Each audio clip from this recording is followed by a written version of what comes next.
হরিণের শিং সমেত গ্রেপ্তার এক পাচারকারী। ঘটনা ঘটেছে বাগডোগরার পানিঘাটা রোডে। ধৃত ব্যক্তির নাম সুব্রন বড়াইক।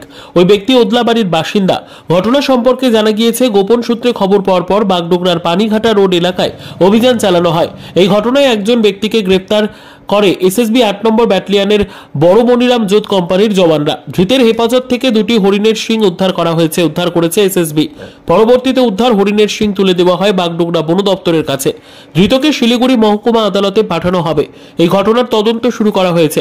কারা জড়িত রয়েছে সে বিষয়ে তদন্ত শুরু করেছে বন দপ্তর। আজকে এসএসবি ইন্টেলিজেন্স আমাদেরকে খবর দিয়েছিলেন যে এরকম একটা ওয়াইল্ড লাইফ আর্টিকেল ট্রানজ্যাকশনের ওটা ওদের কাছে খবর আসতেছে। ওরা মানে এটা হয়তো সিজার হতে পারে আমার এরিয়ার মধ্যে। তো আমি বলেছিলাম যে ঠিক আছে আপনারা দেখুন। তো ওনারা সিজ করেছেন এই পানিঘাটা মোড় থেকে 100-150 মিটার আগে হবে মনে হয়, ওই পানিঘাটা রোডে সিজ করেছেন। একজন লোককে আটকও করা হয়েছে, আর সাথে দুইটা হরিণের শিঙের টুকরো ওরা সিজ করতে পেরেছেন। আর লোকের নাম হচ্ছে সুব্রন বড়াইক। ও হচ্ছে মানাবাড়ি ওদলাবাড়ির বাসিন্দা। তো আপাতত যেটা জানা গেছে, ওকে কেউ বলেছিল যে এনে দিতে, তাই জন্য ও বাগড়াতে ওকে দেওয়ার জন্য আসছিল, ওই কি পয়সা টাকার লোভে আসছিল। তো বাকিটা আমরা দেখছি, ইনভেস্টিগেট করে জানা যাবে যে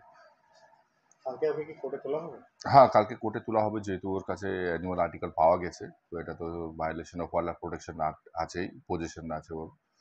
বাকি জিনিসটাও আমরা দেখবো যে ও ট্রেডের মধ্যে ছিল না কি ছিল, সবকিছু আমরা দেখে এটা কোথায় থেকে এনেছে, মেরে এনেছে না কোথায় ছিল না পাওয়া গেছিল, এগুলো দেখতে হবে। আমরা দেখতে হবে এখন পর্যন্ত তো ডেলি লেবার হিসাবে কাজ করে বলে জানা যাচ্ছে। ওটা পরে ভালো করে দেখতে হবে।